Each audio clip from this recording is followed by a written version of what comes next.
Bienvenidos a la Escuela Cristiana Enoteísta de Telegram. Hoy día 1 de febrero del 2024. Hemos entrado ya en el mes de febrero y hoy vamos a estudiar el capítulo 3 del libro del Apocalipsis. Voy a enviar el comentario. Ya sabéis, después de que envíe este comentario, pues ya vosotros podéis enviar vuestros aportes. Así que abrid vuestras Biblias en Apocalipsis capítulo 3 del 1 al 22 voy a comentar. Y como siempre, pues lo haré de forma espontánea. Dice lo siguiente: escribe al ángel de la iglesia en Sardis. Recordad, quien está hablando es Jesús. Fue Jesús quien envió estas 7 cartas, estos 7 mensajes a las 7 iglesias.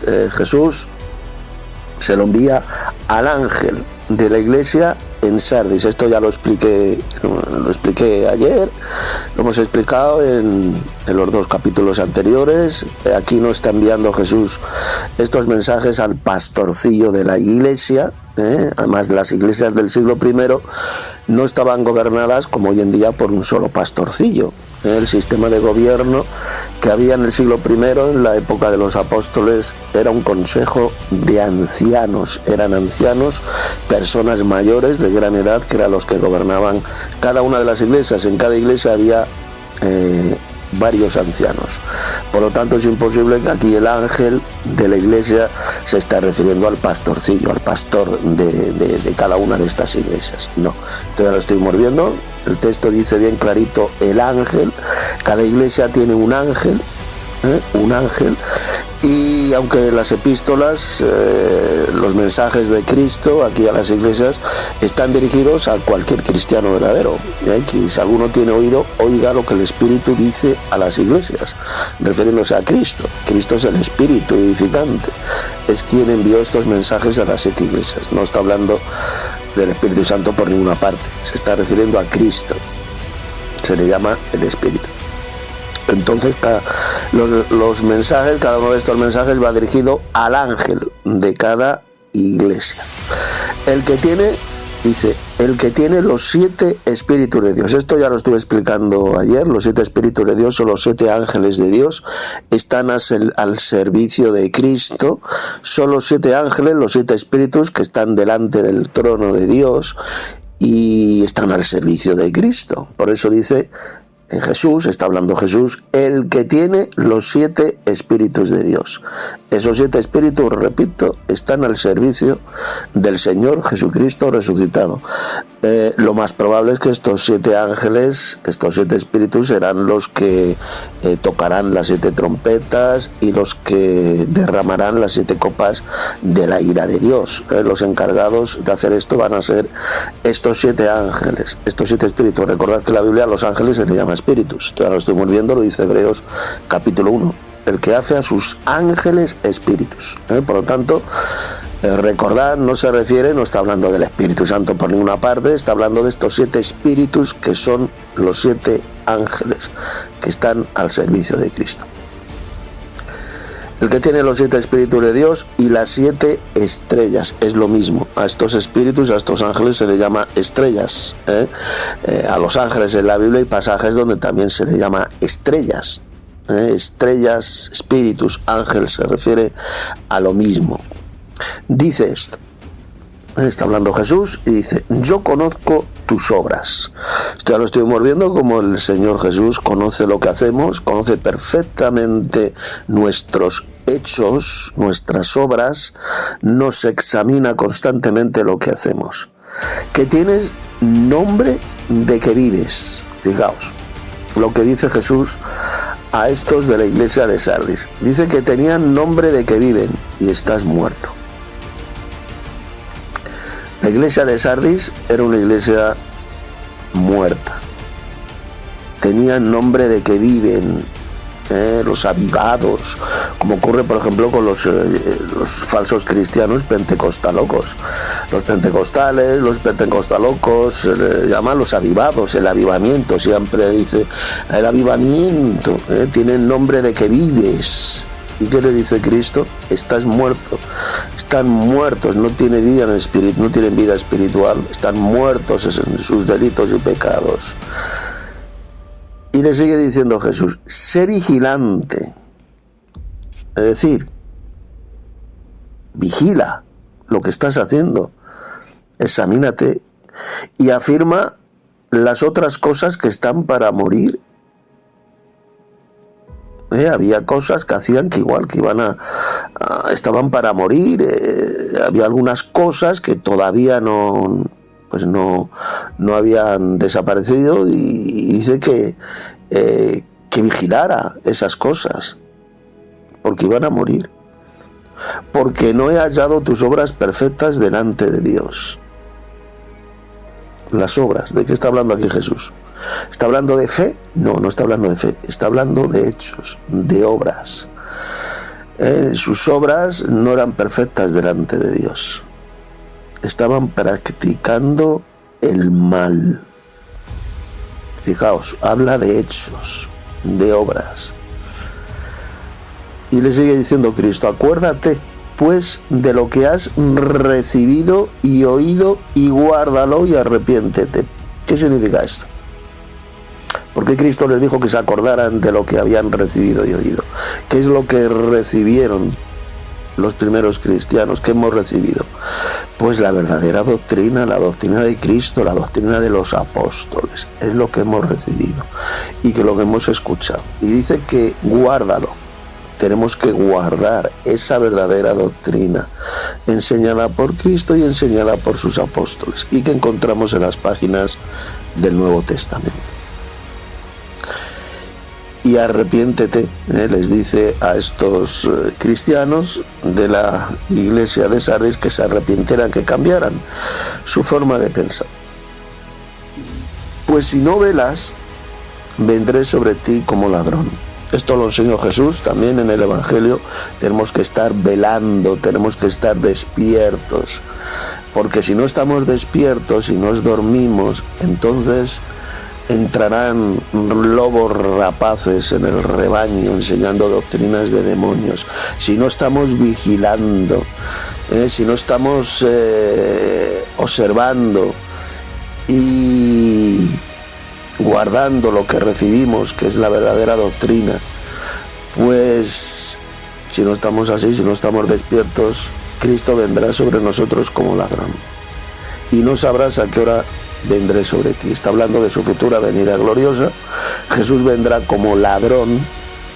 Aquí cuando Cristo dice que vendrá como ladrón, no se refiere que vendrá de forma secreta y silenciosa, como enseñan millones de falsos cristianos. No, simplemente cuando dice vendré sobre ti como ladrón, dice que vendrá a la hora. Cristo vendrá del cielo con gran poder y gloria a la hora que no sabemos, a la hora que no esperamos. Eso es lo que significa. Lo que no sabemos es el momento de su futura venida gloriosa. Es como cuando viene un ladrón, no sabemos en qué momento va a venir, no sabemos la fecha exacta. Pues igual, Cristo vendrá como ladrón en la noche. Vendrá de repente, pero su venida, por supuesto, no va a ser secreta ni va a ser silenciosa. Será una venida gloriosa. Le verán todas las tribus de la tierra, y aquí Jesús le dice a los de esta iglesia que si no están despiertos, pues Él va a venir como ladrón, y no sabrás a qué hora vendré sobre ti. Lo veis ahí, eso es lo que significa que vendrá como ladrón, que no sabremos la hora, el momento exacto de su venida.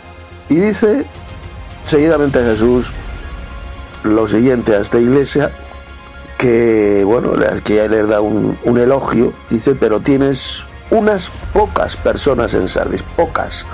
Eran pocos los cristianos que había en esta iglesia de Sardis que no habían manchado sus vestiduras. Esto de que no habían manchado sus vestiduras, ¿qué significa? Porque no se habían contaminado con el pecado, que habían tenido el perdón de los pecados, estaban limpios, purificados por la sangre de Cristo, y no habían manchado sus vestiduras con la maldad que estaba entrando en esta iglesia de Sardis. Dice que andarán conmigo en vestiduras blancas porque son dignas. Es lo que Cristo ha prometido a su iglesia, ser vestidos con vestiduras blancas. Como lo vemos, por ejemplo, esto lo veremos el próximo día cuando estudiemos el capítulo 5 del Apocalipsis y el capítulo 7, que se habla de esta gran muchedumbre de redimidos por la sangre de Cristo que estaban vestidos con vestiduras blancas. Son la iglesia de Cristo. Jesús lo ha prometido, que andarán con él vestidos con vestiduras blancas. Esa gran muchedumbre que saldrá de la gran tribulación, que venían de la gran tribulación, es decir, habían pasado por ella. Pues esos son la iglesia de Cristo, a los cuales él ha prometido vestir con vestiduras blancas. ¿Y por qué? Porque son personas dignas, dignas de respeto, dignas de alabanza, porque están limpios de sus pecados y no se han contaminado con la maldad que hay en el mundo. El que venciere, una vez más, Jesús está hablando aquí del vencedor. Ya sabéis quién es el vencedor, son los verdaderos cristianos que hemos vencido a Satanás por medio de la sangre de Cristo, por la palabra de su testimonio, y no hemos amado nuestras vidas hasta la muerte. Y lo dice Apocalipsis capítulo 12. Ese es el vencedor, el verdadero cristiano. Dice que será vestido de vestiduras blancas y no borraré su nombre del libro de la vida. Jamás un verdadero cristiano se podrá condenar. Lo dice Jesús bien clarito, que nunca borrará su nombre del libro de la vida. Aquellos que enseñan que el verdadero cristiano se puede condenar están insultando, blasfemando contra Cristo, llamándole mentiroso. Porque Jesús es bien clarito en este pasaje, que el vencedor, es decir, el verdadero cristiano, no será borrado jamás del libro de la vida. Por lo tanto, es absolutamente imposible que se pueda condenar, porque si jamás su nombre será borrado del libro de la vida, significa que será salvo, que jamás se va a poder condenar. Mienten todos aquellos falsos cristianos que enseñan que un verdadero cristiano se puede condenar.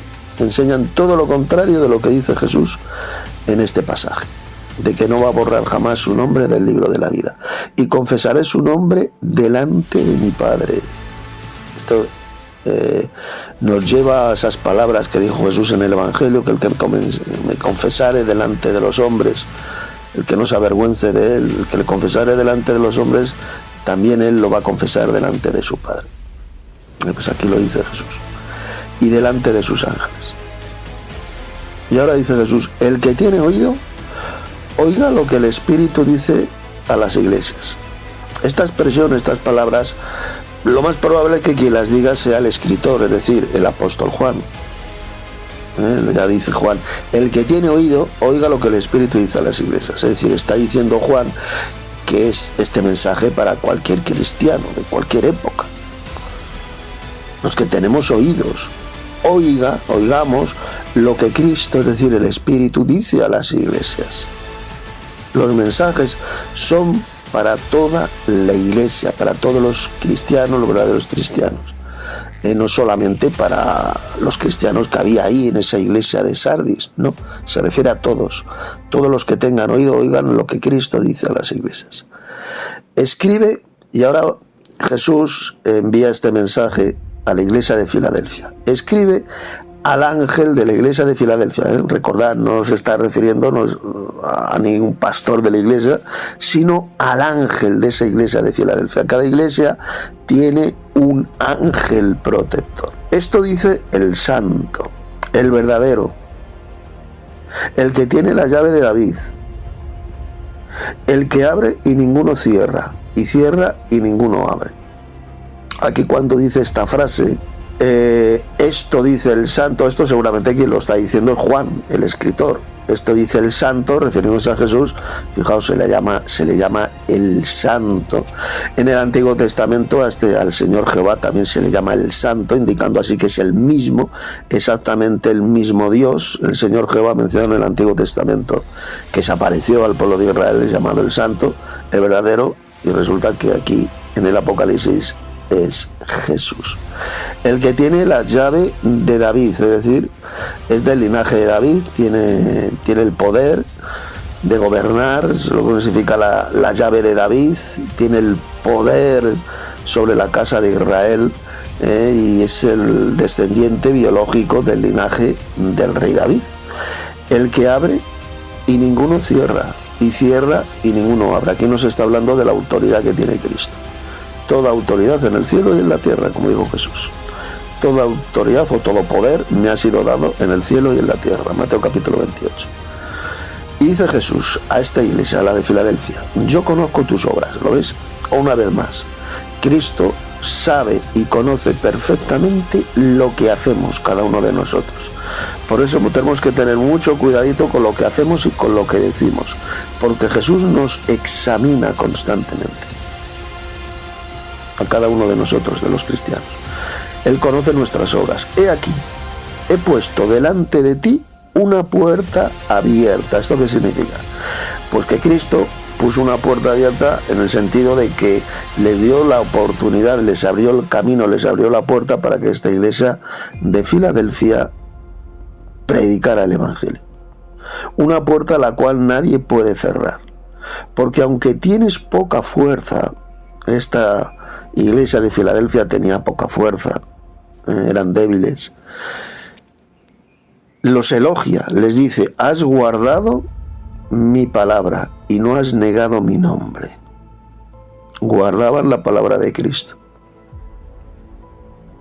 El que guarda mi palabra nunca verá la muerte eterna. Y no negaron el nombre de Cristo. Había otros que sí, falsos cristianos que habían apostatado de la fe, que habían negado el nombre de Cristo. Ellos confesaban el nombre de Cristo, bautizaban en el nombre de Cristo para el perdón de los pecados. Eran, por tanto, hermanos valientes, los de esta iglesia de Filadelfia. He aquí, dice Jesús, yo entrego de la sinagoga de Satanás a los que se dicen ser judíos y no lo son, sino que mienten. Y aquí yo haré que vengan y se postren a tus pies y reconozcan que yo te amo. Aquí está hablando Jesús de esta sinagoga de Satanás, los falsos judíos, que un día se van a postrar de rodillas ante los verdaderos cristianos para honrarnos. Aquí no está hablando de que nos van a adorar, evidentemente. La palabra griega que aquí aparece es proskuneo, que significa postrarse con reverencia. Y lógicamente, pues esta sinagoga de Satanás no van a adorar a los verdaderos cristianos, simplemente se van a postrar ante ellos como señal de sumisión, de reverencia, y van a tener que reconocer que Cristo, el Mesías, que Jesús, nos ama.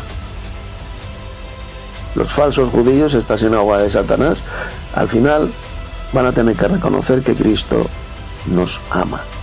Por cuanto has guardado la palabra de mi paciencia, dice Jesús a esta iglesia, yo también te guardaré de la hora de la prueba o de la tentación que ha de venir sobre el mundo entero para probar a los que moran sobre la tierra. Bueno, voy a comentar este importante pasaje porque es utilizado por millones de falsos cristianos, evangelocos, pretribulacionistas, para enseñar esa doctrina espantosa, doctrina de demonios, que es el pretribulacionismo, la doctrina del rapto de la iglesia antes de una tribulación de 7 años. Siempre citan este pasaje de Apocalipsis 3:10. Vamos a comentarlo.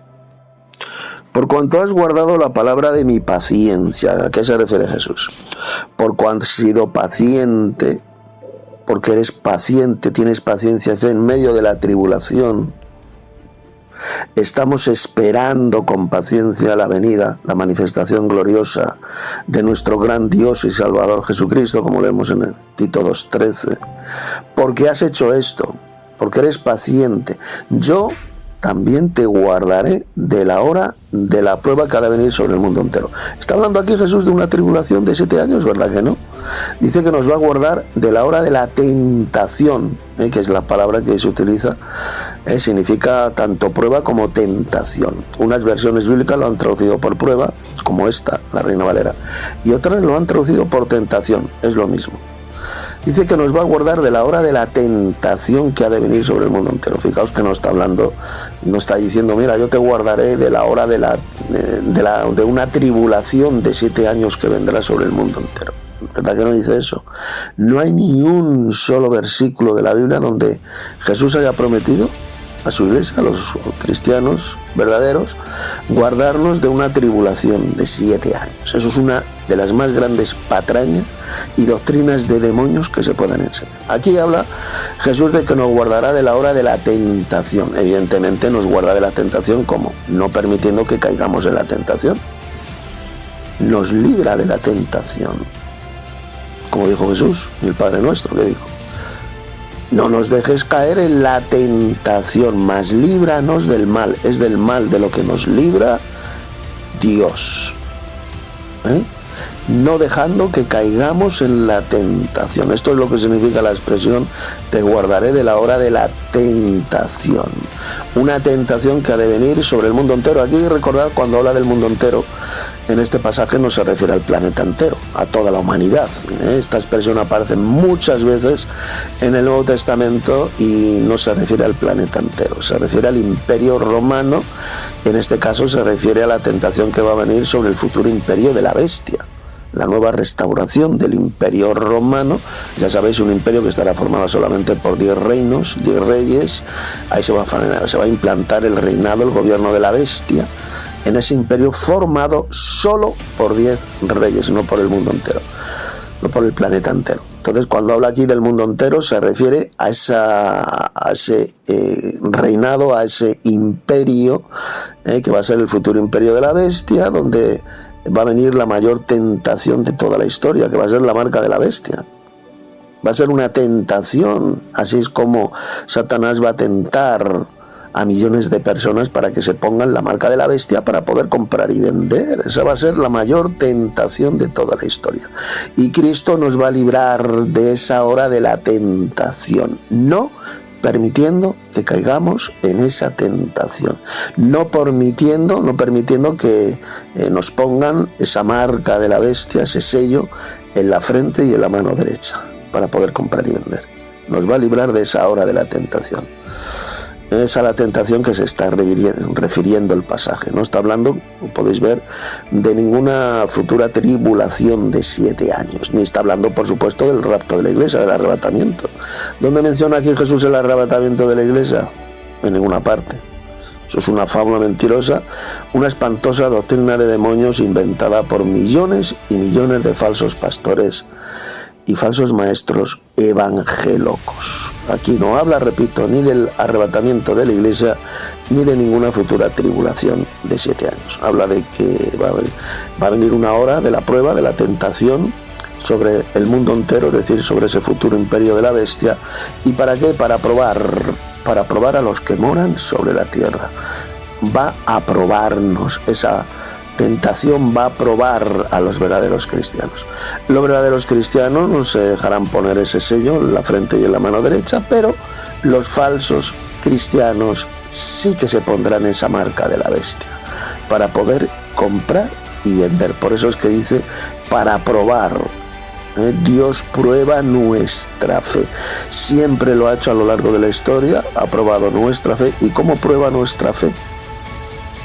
Pues sencillamente utilizando a Satanás, al tentador.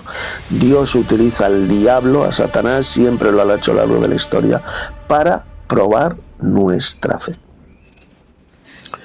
Dice Jesús: he aquí yo vengo pronto, es decir, rápido, que ahora está hablando aquí Cristo de su futura segunda venida gloriosa a la tierra. Vendrá rápido como un relámpago que cruza el cielo. Por eso dice: he aquí yo vengo rápido.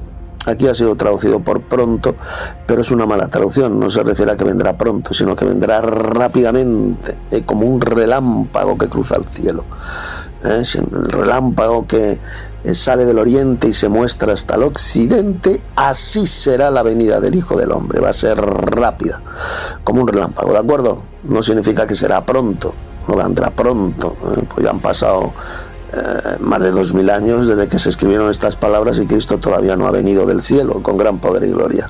Cuando dice yo vengo pronto, significa yo vengo rápidamente, como un relámpago que cruza el cielo. Retén lo que tienes. ¿Qué es lo que tenemos que retener? Nuestra fe, la verdadera doctrina, para que ninguno tome tu corona, es decir, para que ninguno te quite esa gloria, ese poder de gobernar en el futuro sobre los reyes de la tierra, sobre las naciones de la tierra. Que ninguno quite nuestra corona, esa corona que Cristo ha preparado, la corona de gloria, que Él pues tiene preparada para todos aquellos que le sirven, que le aman, que guardan su palabra con paciencia. Al que venciere, dice Jesús, es decir, a los verdaderos cristianos, ya sabéis quién es el vencedor, los que hemos vencido a Satanás por medio de la sangre de Cristo, por medio de la palabra de su testimonio, y no hemos amado nuestras vidas hasta la muerte. Esta es la promesa que Cristo nos da a los vencedores. Yo lo haré columna en el templo de mi Dios. ¿Esto qué significa? Evidentemente está hablando en sentido figurado. No significa que Cristo nos va a hacer literalmente una columna, no. Es como cuando la Biblia habla de Santiago, Pedro y Juan, que eran columnas, eran consideradas columnas en la iglesia de Jerusalén. Esto lo dijo el apóstol Pablo. Ni Pedro, ni Santiago, ni Juan eran columnas literales. Significa que eran los líderes, los principales jefes, los líderes de la iglesia de Jerusalén. Pues lo mismo ocurre aquí, cuando Cristo dice que nos va a hacer columnas en el templo de mi Dios. ¿Qué está diciendo? Que nos va a dar una autoridad tremenda en el templo de Dios. ¿Cuál es el templo de Dios? El templo de Dios es la iglesia de Cristo y también la nueva Jerusalén celestial. Es el templo de Dios. Va a dar una tremenda autoridad y poder tanto en la iglesia como en la futura, en la nueva Jerusalén celestial, a los vencedores. Y nunca más saldrá de allí, refiriéndose a la nueva Jerusalén, al templo de Dios. Dice que nunca más saldrá de allí. ¿Qué significa eso? ¿Qué significa que nunca más saldrá de ese templo de Dios? Pues significa que jamás serán expulsados del templo de Dios, de esa nueva Jerusalén celestial. Ahí estará nuestra morada eterna, en ese templo de Dios que es la nueva Jerusalén celestial. No será expulsado jamás, no se condenarán jamás los verdaderos cristianos, los vencedores. Y dice Jesús, y escribiré sobre él el nombre de mi Dios. Va a escribir sobre nosotros el nombre de Dios, el verdadero nombre de Dios, que todavía no sabemos cuál es la auténtica pronunciación. Bueno, pues dice que vamos a tener ese sello, esa marca, el nombre de Dios, y el nombre de la ciudad de mi Dios, la nueva Jerusalén. También va a escribir ese nombre de la nueva Jerusalén en los verdaderos cristianos, la cual desciende del cielo, de mi Dios. Esto lo vemos en Apocalipsis capítulos 20, capítulos 21 y 22, perdón. En esos dos capítulos ahí se describe el futuro descenso de esta ciudad celestial, de la nueva Jerusalén, cuando descienda a la nueva tierra. Y dice que escribirá también mi nombre nuevo. Vamos a tener el nuevo nombre del Señor Jesucristo. Va a tener un nuevo nombre y va a estar escrito en los vencedores, en los verdaderos cristianos. Y seguidamente dice Jesús, el que tiene oído, oiga lo que el Espíritu dice a las iglesias. Una vez más. Esta frase, repito, como dije antes, lo más seguro que quien la diga es Juan, el apóstol. Cuando dice el que tiene oído, oiga lo que el Espíritu, es decir, Cristo, dice a las iglesias. Esto lo dice Juan, es para todos los verdaderos cristianos de cualquier época. Los que tengan oído, escuchen lo que Cristo dice a las iglesias. Y dice, y escribe al ángel de la iglesia en la Odisea. Esto lo dice Jesús, el siguiente mensaje, que es la iglesia de la Odisea. Destinatario, el ángel de esta iglesia en la Odisea. No está hablando, repito, de ningún pastor por ninguna parte. Es al ángel. Cada iglesia tiene un ángel de Dios que la protege. He aquí el amén, dice Jesús, el testigo fiel y verdadero. Cristo es el testigo de Jehová, el testigo de Dios por excelencia, porque Él siempre estuvo viviendo, siempre ha estado junto con el Padre Celestial. Y el verdadero, porque Cristo vino a darnos testimonio de la verdad. La gracia y la verdad vinieron por medio de Cristo. Leemos en el Evangelio de Juan, capítulo 1, verso 17. La ley por medio de Moisés fue dada, pero la gracia y la verdad vino por medio de Jesús el Mesías. Él es el verdadero, el testigo fiel, que vino a la tierra para revelarnos, para darnos a conocer al Padre Celestial, como leemos en Juan capítulo 1, verso 18. A Dios, al Padre, nadie le vio jamás. El Dios unigénito, que es Cristo, este testigo fiel y verdadero, Él le ha dado a conocer. Que el cual está en el seno del Padre le ha dado a conocer. Jesús descendió del cielo a la tierra para darnos a conocer a este Dios supremo, al más grande de todos los dioses del universo, que es el Padre. Por eso es el testigo fiel. Nos dio el conocimiento fiel y verdadero del Padre Celestial. Se le llama a Cristo el principio de la creación de Dios. Este texto le gusta mucho a los falsos cristianos, a los falsos testigos de Jehová, estos atalayados, porque dicen que aquí se enseña que Cristo fue el primer ser creado por Dios. Eso es mentira. Eso es una asquerosa y espantosa doctrina de demonios. Cuando dice que Cristo es el principio de la creación de Dios, lo que significa que Cristo es el arjé. Esa es la palabra griega, el arjé, el que dio inicio a la creación de Dios, el que ejecutó la obra creadora. Eso es lo que significa el principio de la creación de Dios, el que dio principio a la creación de Dios. No que Cristo fuera el primer ser creado por Dios, eso es una doctrina de demonios. La Biblia enseña bien clara, como sabéis, que Cristo es eterno, siempre existió juntamente con el Padre, este verbo, el verbo divino que es Cristo, jamás fue creado. Dice esto: yo conozco tus obras. ¿Lo ves? Una vez más le dice a esta iglesia de la Odisea que conocía sus obras. Él conoce perfectamente nuestros hechos, lo que hacemos. Que ni eres frío ni caliente. Es decir, eran tibios, eran falsos cristianos. Aquí este mensaje de Cristo a la iglesia de la Odisea es un mensaje a una iglesia que en su inmensa mayoría habían apostatado de la fe. La inmensa mayoría de los que eran miembros de esta iglesia eran tibios, no eran ni fríos ni calientes.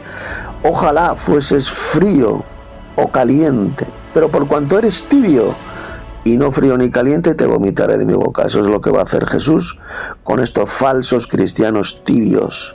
Los rechazará, los apartará de su lado.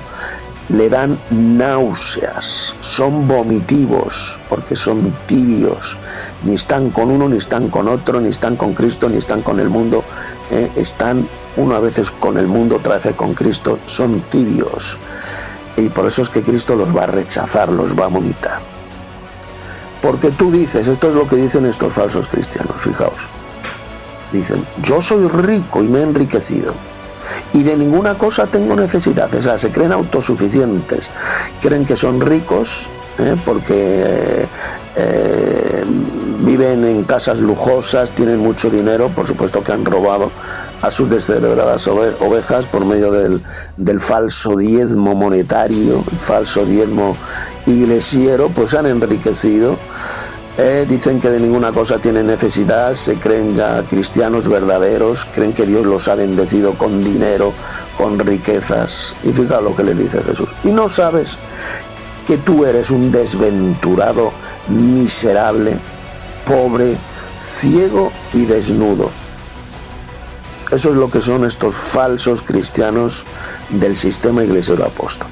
Por tanto, les dice Jesús, yo te aconsejo que de mí compres oro refinado en fuego para que seas rico. Aquí está hablando de adquirir la verdadera fe, que es más valiosa que el oro. Les recomienda que adquieran la verdadera doctrina, el conocimiento de la verdadera doctrina, para que seas rico. Está hablando de riqueza espiritual, evidentemente, de riqueza en la fe, ricos en la fe, es lo que les dice Cristo, para que seas rico. Y vestiduras blancas para vestirte. ¿Qué significa? Pues que sencillamente se han transformado para que sus pecados sean perdonados. Vestiduras blancas para vestirte. No habían sido limpiados, no habían sido redimidos estos falsos cristianos con la sangre de Cristo. Son esa cizaña mencionada por Jesús que crecerían juntamente con el trigo. Falsos cristianos que crecerían juntamente con los verdaderos cristianos. Estos son los falsos cristianos de la iglesia de la Odisea. y que no se descubra la vergüenza de tu desnudez. Que no se descubra, pues eso, la vergüenza de sus pecados, de su desnudez. Y unge tus ojos con colirio para que veas. Estaban ciegos espiritualmente, están ciegos espiritualmente, no ven la verdad, no conocen, no ven la verdadera doctrina. Para que puedan ver, no tienen el conocimiento, la luz de la verdad, no tienen el conocimiento de la verdad. Y les dice Jesús: yo reprendo y castigo a todos los que amo. Cristo reprende y Él envía castigo a los que ama. Esto lo dijo Jesús, esto lo hace también Dios el Padre. Dios al que ama castiga y azota a todo aquel que recibe por hijo. Cristo envía disciplina, envía castigo para aquellos que hacen lo malo. Para aquellos que dicen son cristianos y enseñan falsas doctrinas, doctrinas de demonios y hacen el mal, Cristo los castiga y los reprende. Sé pues celoso y arrepiéntete. Hemos de ser celosos en la enseñanza de la verdadera doctrina. Y aquellos que practican el mal, que enseñan doctrina de demonios, ¿qué es lo que tienen que hacer? Arrepentirse, cambiar su forma de pensar, arrepentirse de sus herejías, de sus doctrinas de demonios. He aquí, dice Jesús, yo estoy a la puerta y llamo. Está hablándole a la iglesia, como si fuera un edificio. Esto no es un mensaje de salvación, de que tenemos que abrir la puerta de nuestro corazón para aceptarle a Jesús como Salvador. No está hablando de nada de esto. Está describiendo a la iglesia de la Odisea, como si fuera un edificio que tiene una puerta, una casa que tiene una puerta, ¿de acuerdo? Y Cristo aparece de forma figurada llamando a esta puerta. Si alguno oye mi voz y abre la puerta, es decir, si alguno escucha la voz de Cristo y deja que entre ahí en la iglesia, dice Jesús, entraré a él y cenaré con él y él conmigo. Es decir, tendremos comunión con Cristo. Él va a tener comunión con nosotros. Si abrimos la puerta, si escuchamos su voz y lo obedecemos. Al que venciere, está hablando a los verdaderos cristianos. Esta expresión, recordad, aparece en cada uno de los 7 mensajes de Cristo a las 7 iglesias. Al que venciere, indicando así que se refiere ahora directamente a los verdaderos cristianos. Es la promesa, una de las promesas que Cristo nos da. Le daré que se siente conmigo en mi trono. ¿Esto qué significa? De que va a hacer que nos sentemos con él en su trono. Pues que los vencedores vamos a participar en el futuro gobierno mundial de Cristo sobre todas las naciones de la tierra. Nos vamos a sentar en el trono de Cristo en el sentido de que vamos a participar en el gobierno mundial de Cristo. Cristo nos va a sentar en su trono, vamos a colaborar con Él, a participar con Él en su gobierno mundial. Cuando Él venga del cielo, evidentemente, con gran poder y gloria. Así como yo he vencido, fijaos, Cristo venció. Él venció a Satanás, venció a Satanás cuando entregó su vida por sus ovejas y cuando resucitó. Él venció a la muerte. Y me he sentado con mi Padre en su trono. Me he sentado, está hablando, fijaos, en tiempo pasado. Cristo se sentó con su Padre Celestial en su trono, en el trono del Padre. ¿Y esto cuándo ocurrió? Pues cuando Jesús, después de resucitar, ascendió al cielo y se sentó a la derecha de Dios, en el trono de su Padre Celestial, sobre todo principado y potestad y señorío. Él tiene todo el poder en el cielo y en la tierra. Jesús se sentó en el trono de su Padre. Fijaos, no se sentó en su propio trono, en el trono de Cristo, no. Eso va a ser cuando Cristo venga del cielo con gran poder y gloria, entonces se sentará en su trono glorioso, en su trono resplandeciente aquí en la tierra. Jesús se sentó en el trono del Padre, ese trono del Padre mencionado en los anteriores capítulos del Apocalipsis que ya estuvimos viendo.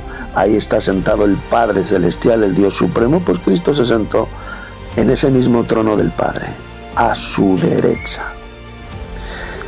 Y termina diciendo, el que tiene oído, oiga lo que el Espíritu dice a las iglesias. Esto lo dice Juan, el escritor. Si alguno tiene oído, pues escuche lo que Cristo dice a las iglesias, indicando así que estos mensajes a cada una de las 7 iglesias se refiere a todos los que dicen llamarse cristianos en todas las épocas. Es cualquiera que tenga oído, escuche lo que el Espíritu, que es el Señor Jesucristo, recordad, no está hablando del Espíritu Santo, lo que el Señor Jesucristo resucitado dice a las iglesias. Esto es lo que le dice Cristo a las iglesias. ¿De acuerdo? Bien, pues hasta aquí el estudio del capítulo 3 del Apocalipsis, y mañana vamos a entrar a estudiar la otra sección a partir del capítulo 4, que es la sección profética del libro del Apocalipsis. El Apocalipsis está dividido en 3 secciones: las cosas que has visto, las cosas que son y las cosas que han de ocurrir después de estas. Las cosas que has visto se refiere a la visión que tuvo el apóstol Juan del Señor Jesucristo resucitado, con ese cuerpo físico, ese cuerpo resplandeciente, le vio. Esas son las cosas que has visto. Las cosas que son se refiere a los 7 mensajes de Cristo a estas 7 iglesias, y las cosas que han de ocurrir después de estas se refiere a los eventos proféticos que se describen a partir del capítulo 4 del Apocalipsis, las cosas que ocurrirán después del mensaje de Cristo a las 7 iglesias. Y esto lo vamos a comenzar a estudiar a partir de mañana. De modo que ya los que queráis podéis enviar vuestras aportaciones en audio, los que no seáis mudos, y si tengáis un mínimo de conocimiento bíblico, pues ya podéis dar vuestros comentarios de algún pasaje que os ha llamado la atención. Gracias, hermano Tito. Hermano, una pregunta. El vencer la muerte significa, como lo explica ahí usted, ahí el Señor Jesucristo dice que cuando el cristiano verdadero vence la muerte es cuando es resucitado, cuando resucita, porque estuvo muerto un tiempo, pero será resucitado para vida eterna, resucita en vida eterna. Entonces aquellos cristianos verdaderos que queden vivos durante ese gobierno de la bestia y sean transformados de mortal a inmortal, ellos nunca no murieron nunca.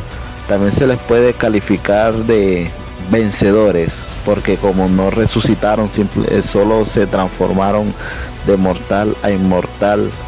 También se pueden decir que son vencedores, a pesar de que ellos no murieron y no resucitaron. Efectivamente, hermano William, por supuesto que son verdaderos cristianos vencedores. ¿Por qué?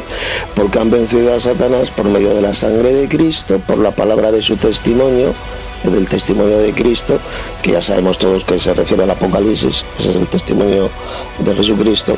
Y no amaron sus vidas hasta la muerte. Es decir, no amaron sus vidas, despreciaron sus vidas.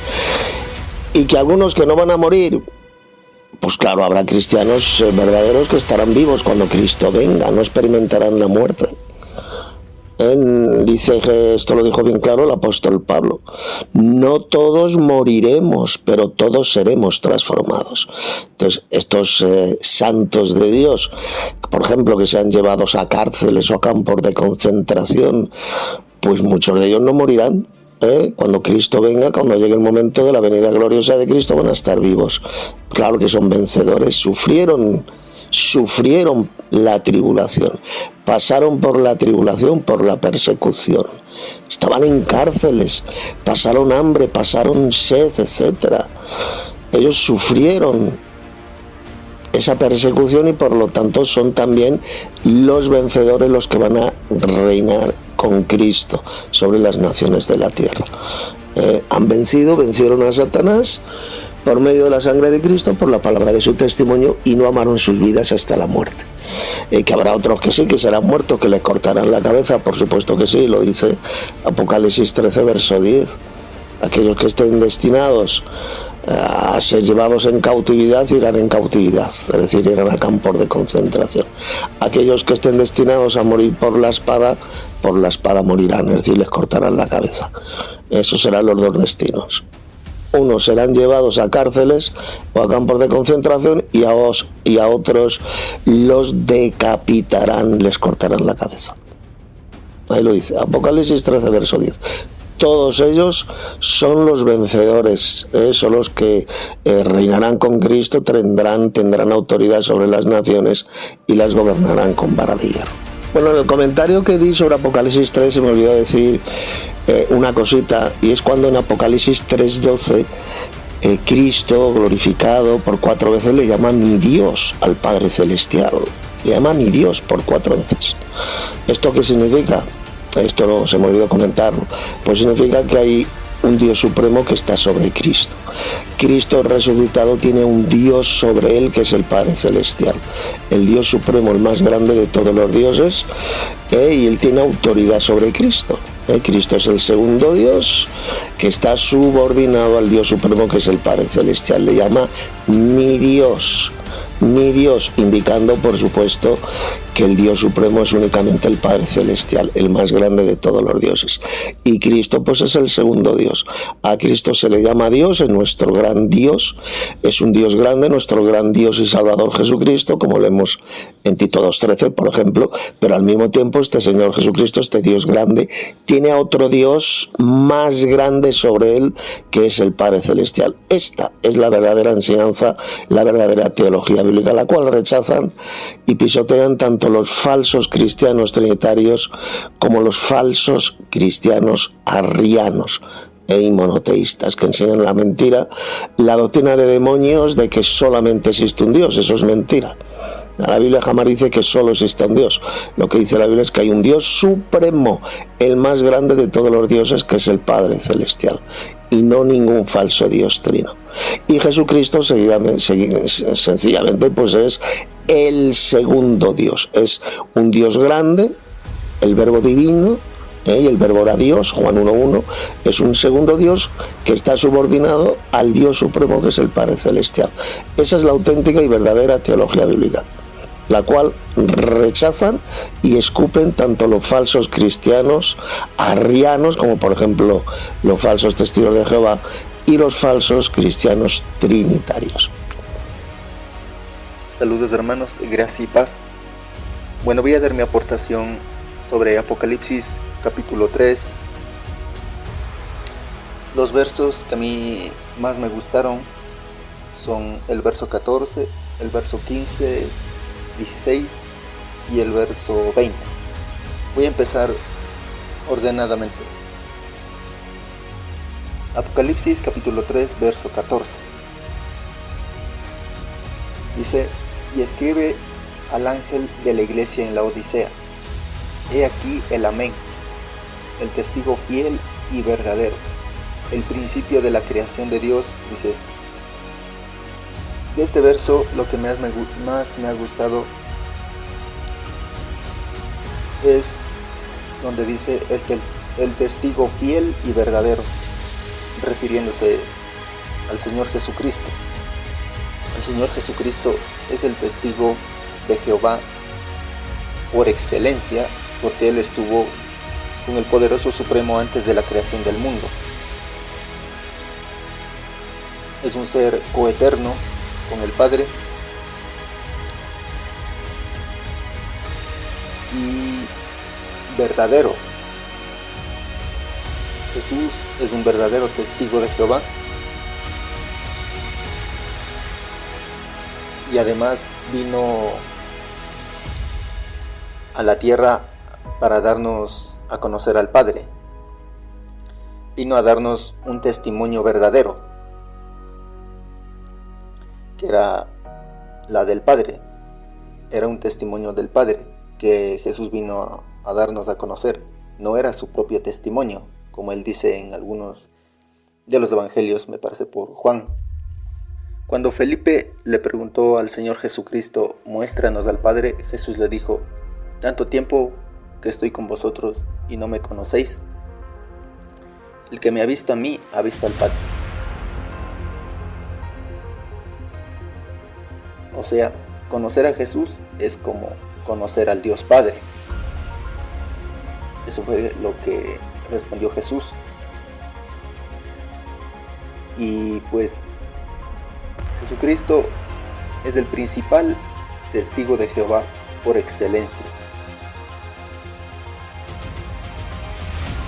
Es el principal personaje bíblico, el cual hubiera sido bueno incluirlo en el librito que tú escribiste, hermano Tito, quiénes eran los verdaderos testigos de Jehová.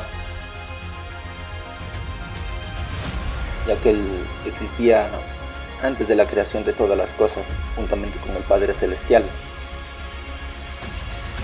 Y también otro personaje bíblico que también es un verdadero testigo de Jehová y que no está incluido en el librito que escribiste es el profeta Isaías, ya que él vio físicamente al segundo Jehová, que es el Señor Jesucristo, lo vio sentado en un trono.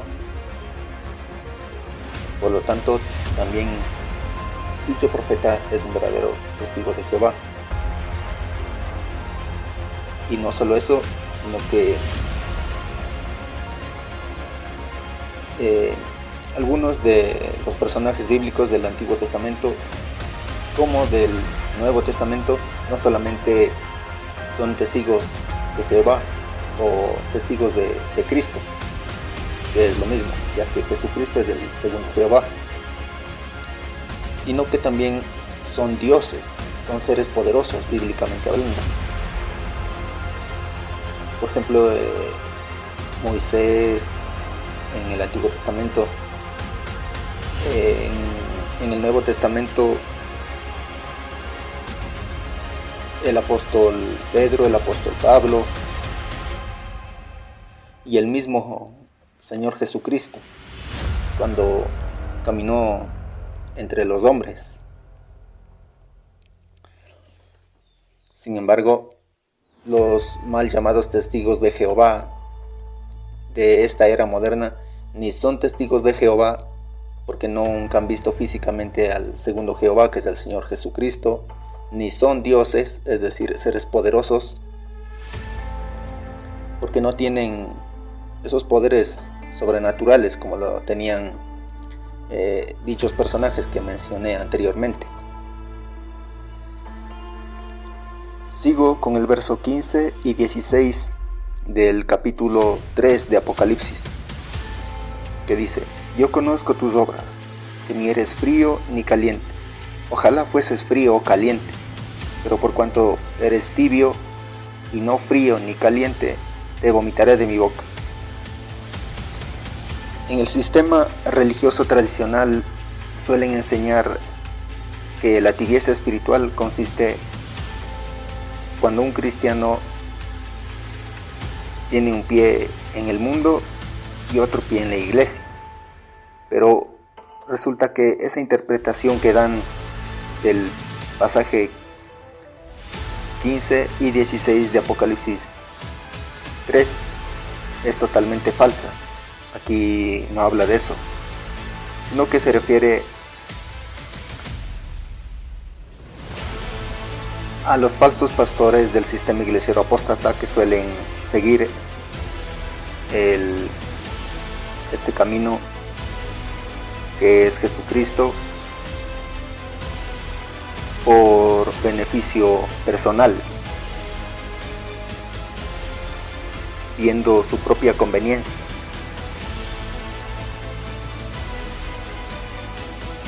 No siguen el camino verdadero por amor al Dios Padre y al Mesías Jesús. No siguen este camino con sinceridad, sino que solamente siguen de una manera fingida. Son cristianos verdaderos, entre comillas, por así decirlo, que solamente ven su propia conveniencia, su propio beneficio económico o material. Esos son los cristianos tibios, los cuales abundan mucho en el sistema religioso. Son falsos pastores, falsas pastoras que están tibios espiritualmente, y a este tipo de cristianos el Mesías Jesús los vomitará de su boca porque les repugna.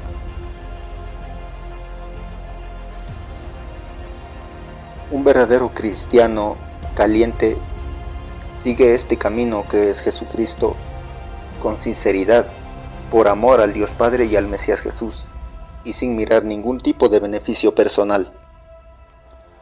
Y por último, el verso 21, que dice: al que venciere, le daré que se siente conmigo en mi trono, así como yo he vencido y me he sentado con mi Padre en su trono. Aquí me surge una pregunta: ¿cómo es el trono del Dios Padre? ¿Es acaso una especie de sillón o algo así? Sabemos que Jesucristo, cuando ascendió al cielo, se sentó a la derecha del Padre Celestial.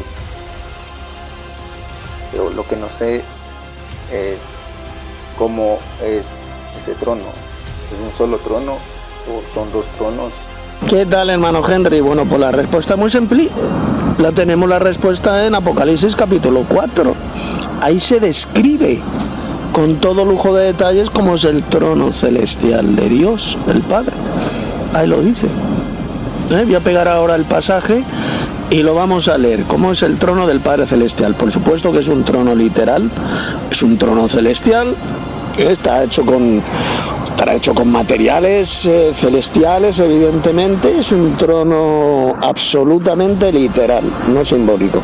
Es literal porque se lo describe como es ahí en el capítulo 4 del Apocalipsis. Voy a pegar el texto y lo vamos a leer. El pasaje se encuentra en Apocalipsis 4 del 2 al 6. Dice, está hablando Juan: y al instante yo estaba en el Espíritu, y aquí un trono establecido en el cielo. O sea, él lo vio con sus ojos. Si lo vio con sus ojos, que había un trono establecido en el cielo, es porque existe, es porque es totalmente literal, porque lo vio con sus ojos. Si no lo hubiera visto con sus ojos, entonces no sería ningún trono literal. Es un trono literal, está establecido en el cielo.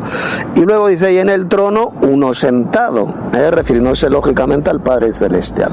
Él es el que estaba sentado en ese trono. Y ahora pasa a describir, fijaos, cómo es el aspecto físico del Padre Celestial, del Dios Supremo. Y el aspecto del que estaba sentado, ahí en ese trono, era semejante a piedra de jaspe y de cornalina. Así es el aspecto físico que tiene el Padre Celestial. Un aspecto como el de las piedras preciosas, del jaspe y de la cornalina. Así es su aspecto físico.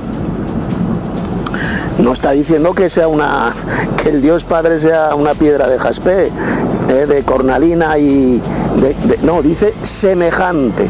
Era parecido su aspecto físico a las piedras de la cornalina y el jaspe, ¿de acuerdo? No está diciendo que su cuerpo sea de cornalina y de jaspe, cuidadito. Dice que su aspecto era semejante, parecido a piedra de jaspe y cornalina. Y había alrededor del trono un arco iris, o sea que ese trono celestial tiene alrededor un arco iris, semejante en aspecto a la esmeralda, es decir, es parecido al color verde, semejante a la esmeralda.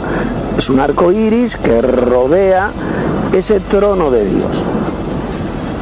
Y alrededor del trono había 24 tronos. O sea, alrededor de ese trono literal hay 24 tronos más. Y vamos a ver ahora quiénes están sentados en esos 24 tronos. Y vi sentados en los tronos a 24 ancianos, vestidos de ropas blancas con coronas de oro en sus cabezas. Y del trono, y ahora fijaos lo que dice del trono. Ahora va a describir cómo es el aspecto del trono. Y del trono salían relámpagos y truenos. O sea, de ese trono celestial de Dios salen relámpagos y salen truenos también. Y voces. Salen voces también de ese trono. Y delante del trono ardían 7 lámparas de fuego, las cuales son los 7 espíritus de Dios. Esto ya lo expliqué en la escuela. Esos 7 espíritus de Dios son 7 ángeles. Los ángeles son espíritus, así se le llama en la Biblia.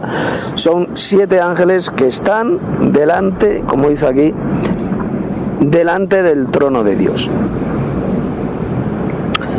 Dice que ardían 7 lámparas de fuego, las cuales son los 7 espíritus de Dios. Y delante del trono, fijaos, esto también lo vio Juan, y delante del trono había como un mar de vidrio semejante al cristal.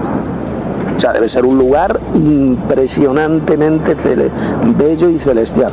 Está el trono de Dios el Padre y delante del trono es como un mar de vidrio, completamente transparente, semejante al cristal, parecido al cristal. No está diciendo que ese mar sea de cristal, dice que es semejante, parecido.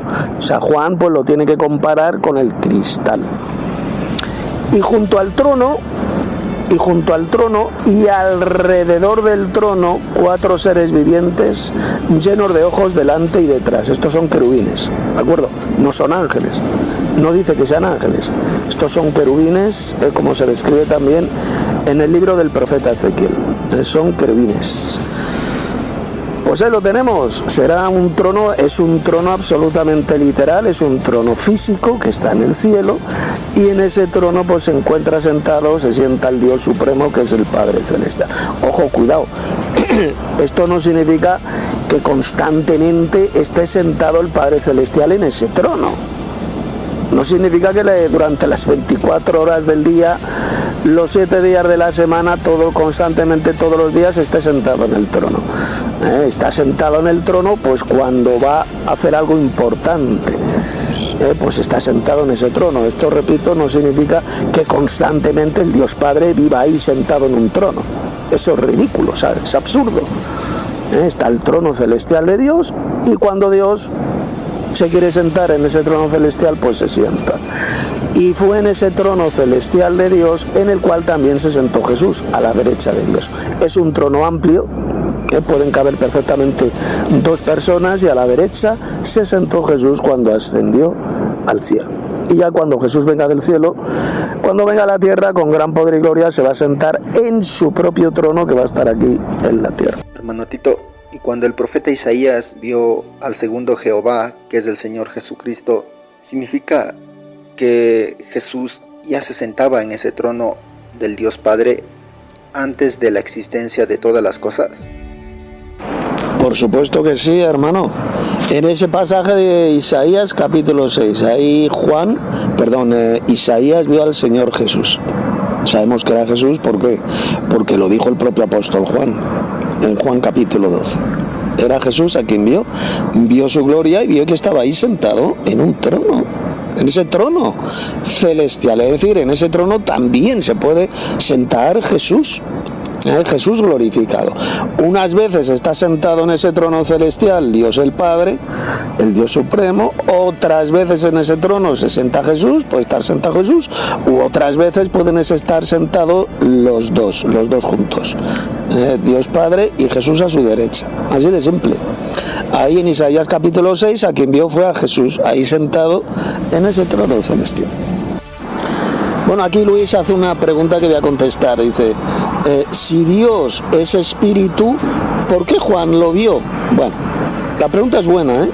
Vamos a ver, es muy simple de entender. Cuando la Biblia dice que Dios es espíritu, no significa que sea una entidad invisible, incorpórea, ¿no? Significa que tiene un cuerpo espiritual. Es como Jesús, Cristo resucitado, también dice la Biblia que es espíritu. Primera de Corintios 15:45. ¿Cómo se le llama a Jesús resucitado? Espíritu vivificante. ¿Y Cristo tiene un cuerpo en el cielo? ¿Es visible o es invisible? Es visible, Él tiene un cuerpo celestial, un cuerpo glorioso. Eso es lo que significa la expresión que Dios es espíritu. De ninguna manera significa que Él sea invisible, que tenga un cuerpo ahí incorpóreo, inmaterial. No, es un cuerpo absolutamente material, es una carne celestial, es completamente visible, es un cuerpo espiritual. Por eso se dice que Dios es espíritu. Dios el Padre se refiere. Dios es espíritu, dijo Jesús. Y también a Cristo resucitado se le llama espíritu. Y yo pregunto, Cristo resucitado, Cristo ahí en el cielo, ¿es visible o es invisible? ¿Verdad que es visible? Juan le vio y lo describió ahí en Apocalipsis capítulo 1, cómo es el aspecto físico del cuerpo glorioso de Cristo. Por lo tanto, cuando la Biblia dice, cuando Jesús dijo que Dios es espíritu, significa que tiene un cuerpo físico, es un cuerpo espiritual, es un cuerpo celestial. Eso es lo que significa que Dios es espíritu. Saludos, hermano, gracias y paz. Tengo una pregunta, hermano. ¿Quiénes son los que tienen los nombres escritos en el libro de la vida? ¿Son la iglesia también los tiene o solo los que están para el final, para la segunda resurrección? Los que se quedan del arrebatamiento, de la venida de Cristo, perdón. Porque dice, el que no se halló escrito fue lanzado al agua de fuego. El que no se halló escrito en el libro de la vida fue lanzado al agua de fuego. Dice que se abrieron los libros, el cual es el libro de la vida. Y fueron juzgados los muertos por las cosas que estaban escritas en los libros, según sus obras. Esto, porque en el capítulo que estábamos leyendo aquí, de este último hermano Tito, dice que se refiere para eso o también para la iglesia, tiene el nombre escrito, tiene sus nombres escritos también. No sé si me hago explicar, hermano Tito. Saludos, hermano José. En el libro de la vida están escritos los nombres de todos los que serán salvos, ya sean la iglesia de Cristo, los verdaderos cristianos, o los que sean salvos de las naciones que hubieran sido salvas después del milenio. Pues tanto en ese libro, en esos registros celestiales, están escritos los nombres de todos los que sean salvos, los que se van a salvar al final, que bien sea la iglesia de Cristo o los salvos de las naciones. Es bien sencillo, hermano. Una otra pregunta con respecto a la pregunta que ya le había hecho anteriormente. La Biblia igual dice que Cristo es la imagen del Dios invisible. Más que nada por esto yo preguntaba que cómo Juan lo pudo ver. No sé si me puede explicar este texto que le acabo de mencionar, por favor, en lo posible, para que ya tenga la idea un poco más clara, ya que igual fue bastante clara con lo que me comentó. Pues muy sencillo. Cuando a Dios el Padre se le llama el Dios invisible, como dice ese pasaje de Pablo, que Jesús es la imagen del Dios invisible. ¿Por qué es lo que significa? ¿Que Dios no tiene cuerpo? ¿Que Dios es invisible? No. Se le llama al Dios invisible porque ningún ser humano le vio jamás. Como leemos en Juan 1:18, a Dios nadie le vio jamás. Por eso se le llama el Dios invisible. No porque Él sea invisible, porque no tenga cuerpo. Dios el Padre, por supuesto que tiene un cuerpo celestial, como leemos ahí en Apocalipsis capítulo 4, que es semejante a las piedras de la cornalina y del jaspe. Jesús mismo lo dijo, que los de limpio de corazón verán a Dios. Lo dijo Jesús en las bienaventuranzas. Los de limpio de corazón verán a Dios. Si van a ver a Dios, es porque Dios tiene un cuerpo, es un cuerpo celestial. Entonces, repito, ¿por qué Pablo le llamó el Dios invisible? Porque ningún ser humano le vio jamás aquí en la tierra al Padre, a Jesús sí le vieron, Entonces, por eso es el Dios invisible. Saludos, hermanos, muy buenas tardes. Voy a dar mi aporte sobre Apocalipsis capítulo 4. Tenemos una enseñanza impresionante en cual nuestro hermano mayor disciplina a sus hermanos pequeños cuando comete cosas que no debe de hacer. Recordar, como está escrito también en el Evangelio, nuestro amado Padre Celestial también disciplina a sus hijos. Me estoy refiriendo a los verdaderos hijos. Ya sea que le puede enviar una enfermedad, un castigo más o menos ahí, o incluso vos le puede quitar hasta la vida para que no se condene con el mundo. Después se enseña en este mismo capítulo que el Señor Jesús dijo por 4 veces que su amado Padre Celestial es su Dios, demostrando de forma irrefutable que el Padre Celestial es el Dios supremo, como se enseña en el Antiguo Testamento y en el Nuevo. Y Jesús dijo también en Juan capítulo 10 que el Padre es mayor que todos, absolutamente todos, sin excepción, y no hay nadie como Él ni superior. El Padre es totalmente único, el Dios supremo. Y en este mismo capítulo vemos también cómo el Señor da una enseñanza para demostrar y nos anima también, porque esos tipos de correcciones que debemos de corregir nosotros nos anima a que debemos de seguir por el camino correcto y no desviarnos. Esto es fundamental para nosotros, incluso en estos tiempos, porque hoy en día hay tanta maldad, ya sea a través de internet o no. Ya sabemos todos nosotros perfectamente bien que cada día que pasa la maldad va aumentando un poquito hasta que va a explotar cualquier día. Y bueno, lo que está escrito en el libro del Apocalipsis se va a cumplir a pie de la letra. Y los que perseveren hasta el final, como dijo Jesús en Mateo, ese será salvo. Esto de forma resumida es lo que está escrito aquí en este capítulo. Así pasa, hermanos, de nuestro amado Padre Celestial y de nuestro hermano mayor. Saludos, hermanos, gracia y paz. Yo quería hacer mi pequeño aporte a Apocalipsis capítulo 3, las partes que más me han gustado, y son pues que se remarca, igual que en el Nuevo Testamento, en los Evangelios, lo primero que empezó a enseñar el Señor Jesús, que es el arrepentimiento.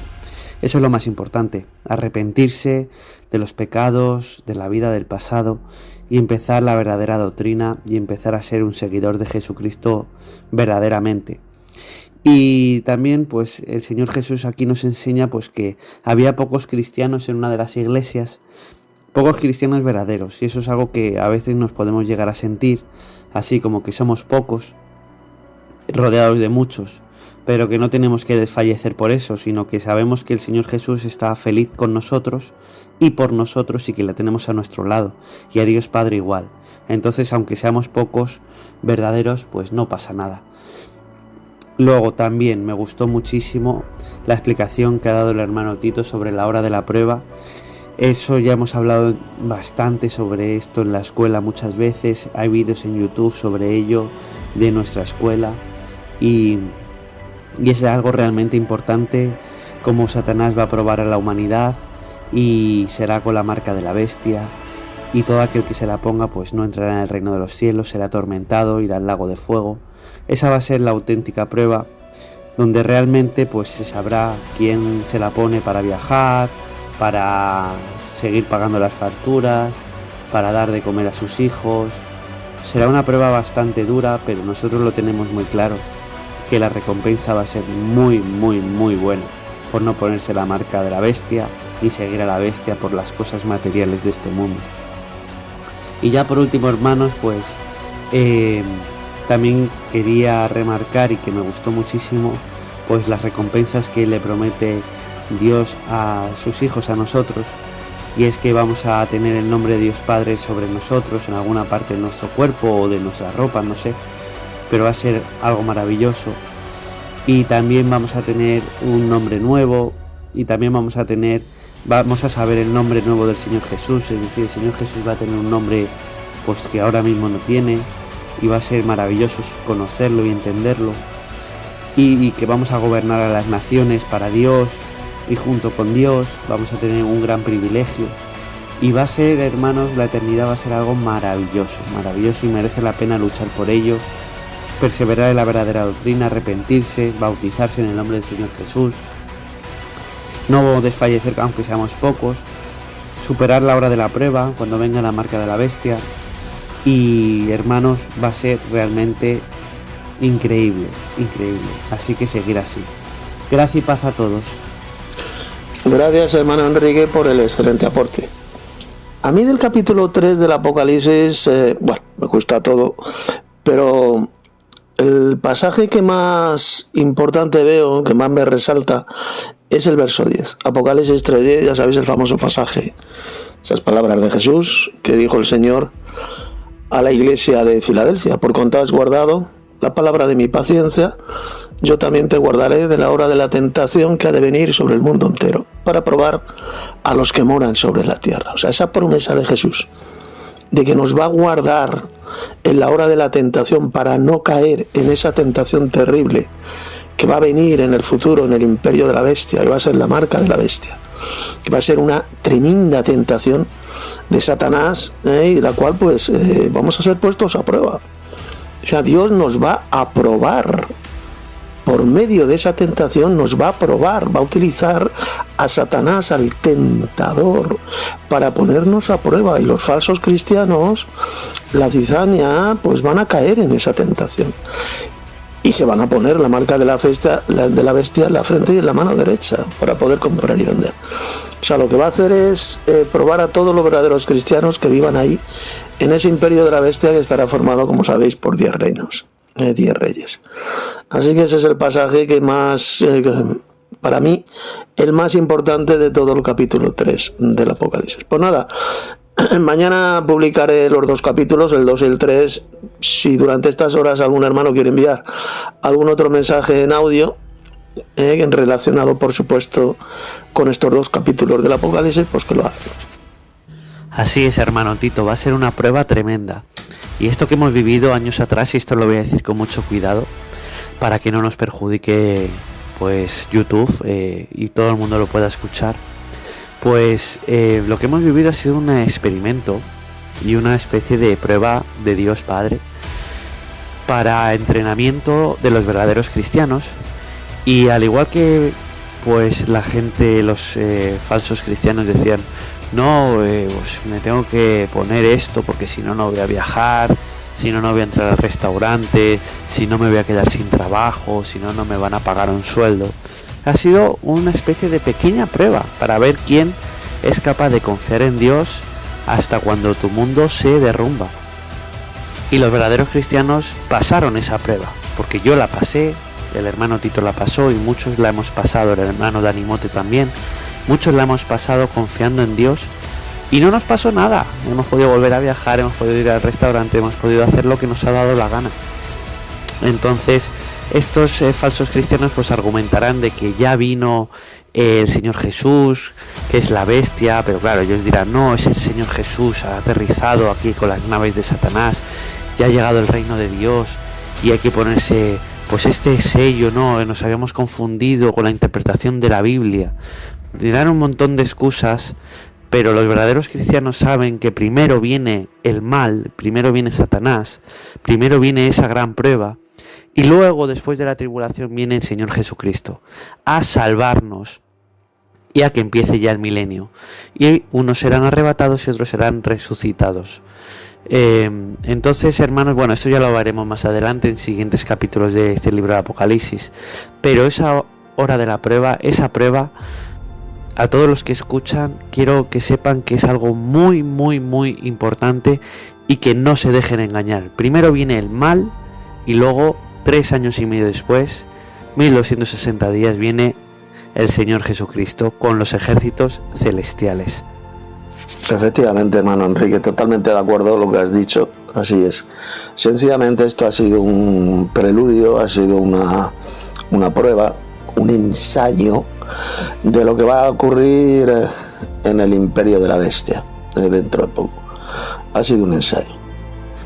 Decían que no, el que no tenga esto, ya sabéis el qué, pues no podrá viajar, no podrá, incluso a los que no llevarán, ya sabéis, el trapo ese en la cara, pues incluso les impedían ir a los hospitales y ha sido un ensayo sencillamente. Cuando venga la marca de la bestia, pues va a separar a los verdaderos cristianos de los falsos cristianos. Va a ser la hora de la tentación que vendrá sobre el mundo entero. Cuando dice el mundo entero, ya sabéis, no se refiere a todo el planeta, sino a lo que va a ser el imperio de la bestia. Estará formado por 10 reyes, 10 reinos. Ya sabéis que en el Nuevo Testamento, cuando se habla del mundo entero o de todo el mundo, no se refiere a todo el planeta, no se refiere a toda la humanidad, se refiere a una parte del planeta. Y eso es lo que va a poner a prueba pues a todos los que dicen llamarse cristianos. Aquellos que pertenecen al reino de las tinieblas, que son de Satanás, que son esa cizaña, esa hierba mala mencionada por Jesús en la parábola, pues serán los que se van a dejar poner la marca de la bestia para poder comprar y vender. y aquellos pues que somos el trigo, que no vamos a ponernos la marca de la bestia, pues ya sabéis lo que dice el Apocalipsis, la bestia va a hacer la guerra contra ellos y los vencerá. Esos son los vencedores que reinarán con Cristo y que heredarán todas las cosas. Así que lo que ha ocurrido desde el año 2020, durante estos 3 años, pues ha sido sencillamente un preludio de lo que está a punto de ocurrir. Ha sido un experimento, ha sido un ensayo de lo que va a ocurrir durante el reinado de la bestia cuando se imponga esa marca, ese sello en la frente y en la mano derecha. Gracia y paz, hermano. Tremendo, la verdad. Yo también comparto lo que has dicho y voy a repetir algo que dije en ocasiones anteriores respecto a la marca de la bestia, porque van a haber familias enteras que se van a poner la marca y esas familias van a hacer de tentación para las otras familias que no se han marcado y le van a decir cosas como esta: mira qué bien que estamos nosotros, qué bien que está mi esposa, todos mis hijos y yo, y vos por no ponerte la marca de la bestia, mira cómo estás sufriendo, padeciendo hambre y un montón de cosas. Pero esa familia completa que se ha marcado, se ha puesto esa marca de la bestia porque la quiere pasar bien, no quiere sufrir, pero en realidad no evita el sufrimiento, sino que lo posterga para más adelante. ¿Qué significa esto? Que cuando esa persona que se ha marcado muera y resucite, va a ir a parar al lago de fuego. ¿Y cómo va a hacer ahí para evitar ese sufrimiento del lago del fuego? No puede. Y no solo eso, sino que además no hereda la vida eterna. Por eso, el que se marca ya no tiene vuelta atrás, no es un verdadero cristiano. Por eso hay que no ponerse la marca a la bestia, no importa lo que uno sufra, porque va a heredar la vida eterna al último, que es el premio final. Muy cierto lo que has dicho, hermano Sergio. Postergarán aquellos que se pongan, las familias que se pongan la marca de la bestia en la frente o en la mano derecha. Lo único que habrán hecho es postergar su sufrimiento, pero su sufrimiento no va a comenzar cuando sean arrojados al lago de fuego, no. Lo dice bien clarito Apocalipsis capítulo 16. El sufrimiento de ellos va a comenzar durante el reinado de la bestia, cuando sean derramadas las 7 copas de la ira de Dios. Cuando los 7 ángeles derramen esas 7 copas, la primera copa va a afectar, va a producir una úlcera horrible, una úlcera cancerosa muy dolorosa y apestosa, que les va a salir a todos aquellos que tengan la marca de la bestia. Es decir, su sufrimiento no va a comenzar cuando sean arrojados al lago de fuego.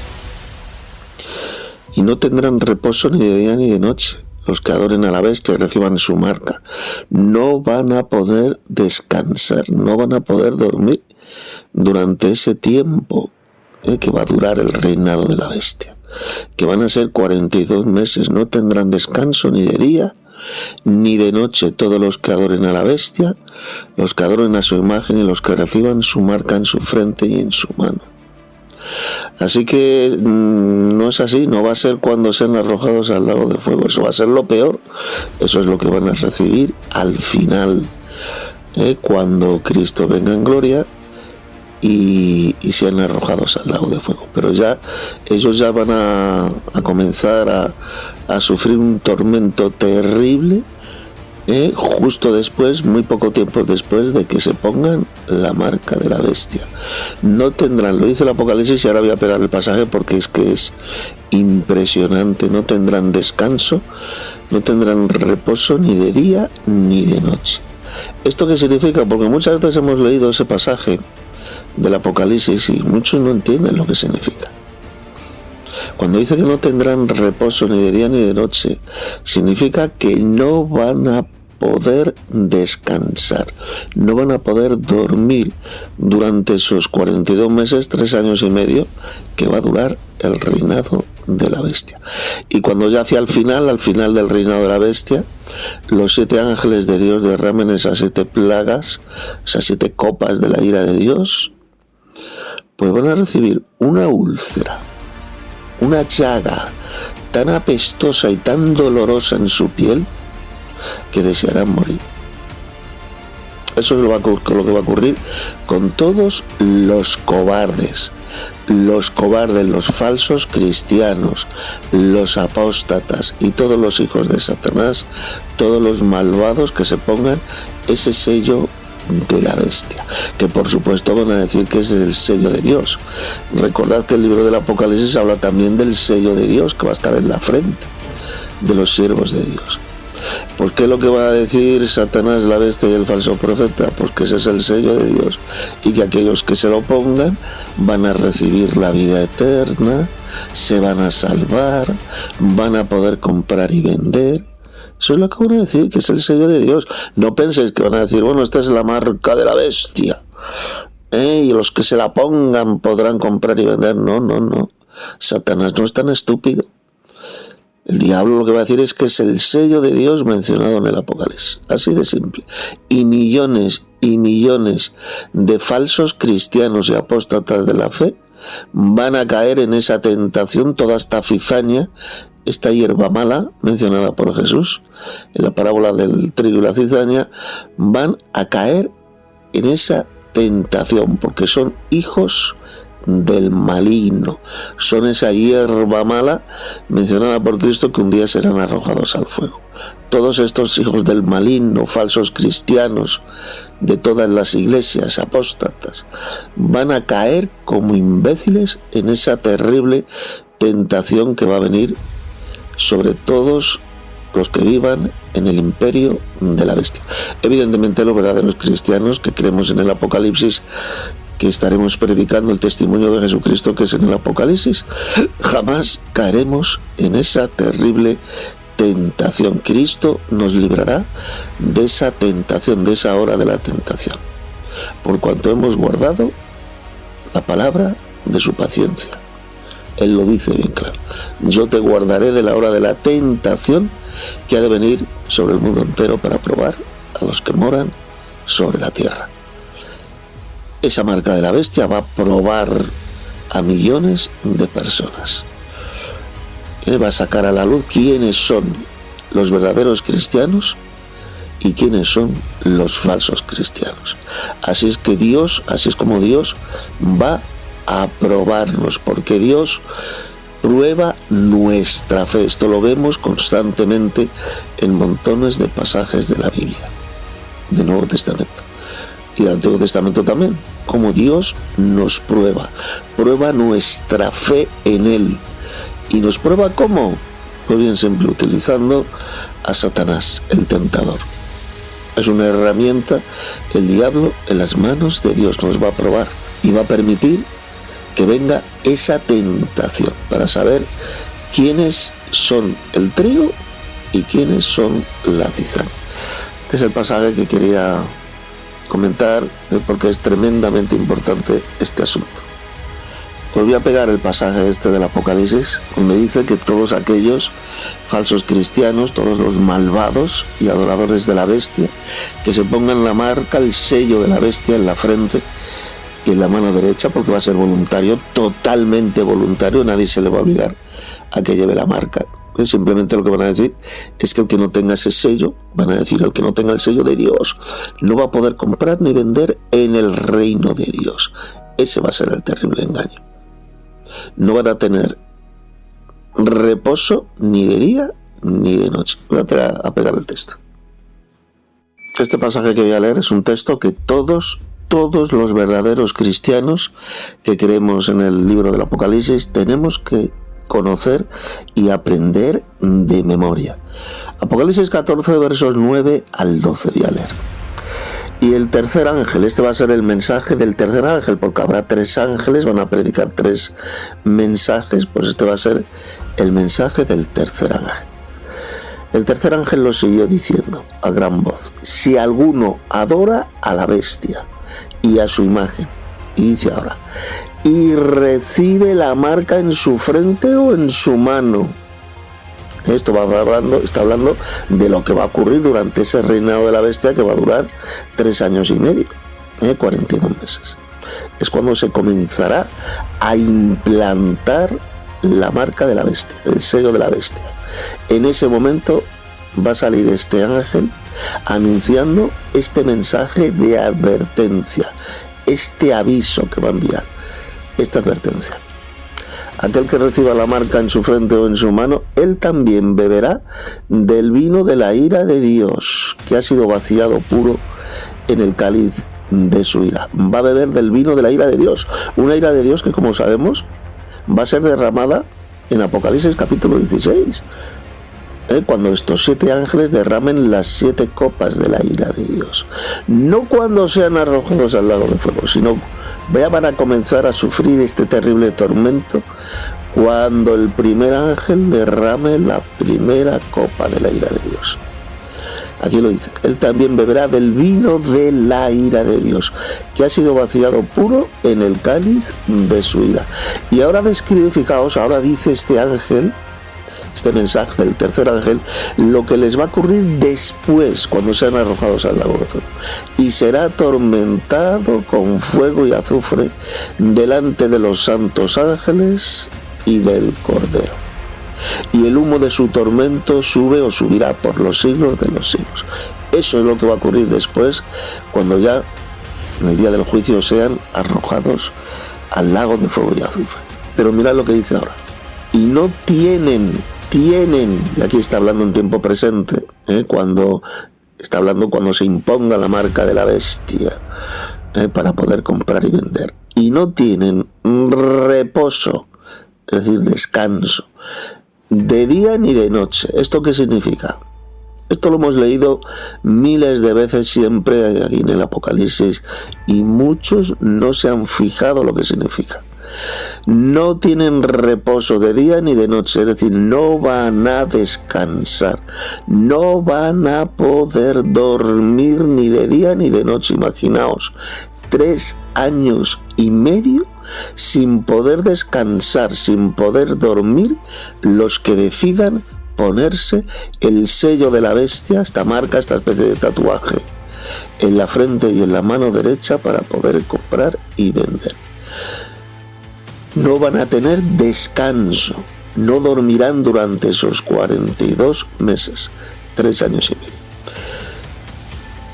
No tienen reposo ni de día ni de noche los que adoran a la bestia y a su imagen, ni nadie que reciba la marca de su nombre. Y fijaos lo que dice ahora, porque es que el pasaje es impresionante todo. Y dice ahora aquí, fijaos, se está refiriendo a los verdaderos cristianos que creemos en el testimonio de Jesucristo, el Apocalipsis.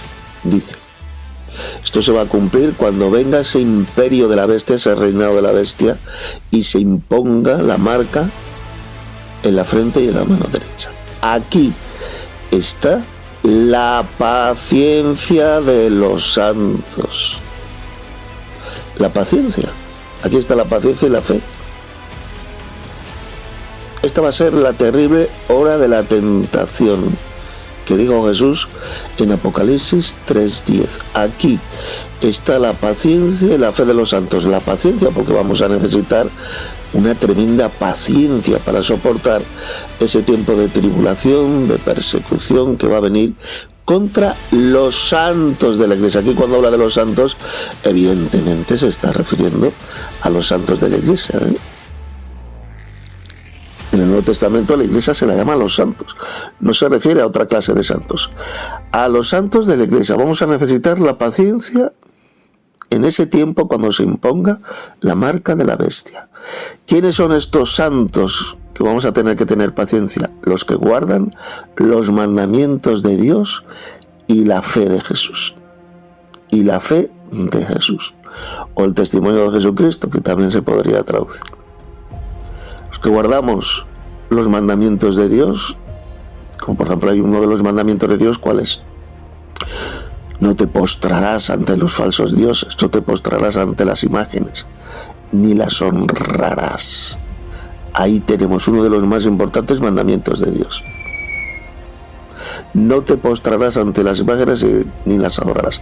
Y que los que van a hacer los falsos cristianos, los malvados, los impíos, los canallas que se pongan la marca de la bestia, se van a postrar ante la imagen de la bestia para darla culto, para adorarla, quebrantando completamente este mandamiento de Dios. Pues los verdaderos cristianos guardamos los mandamientos de Dios y jamás practicamos la idolatría, el culto a las imágenes. Y la gente en ese tiempo va a adorar la imagen de la bestia.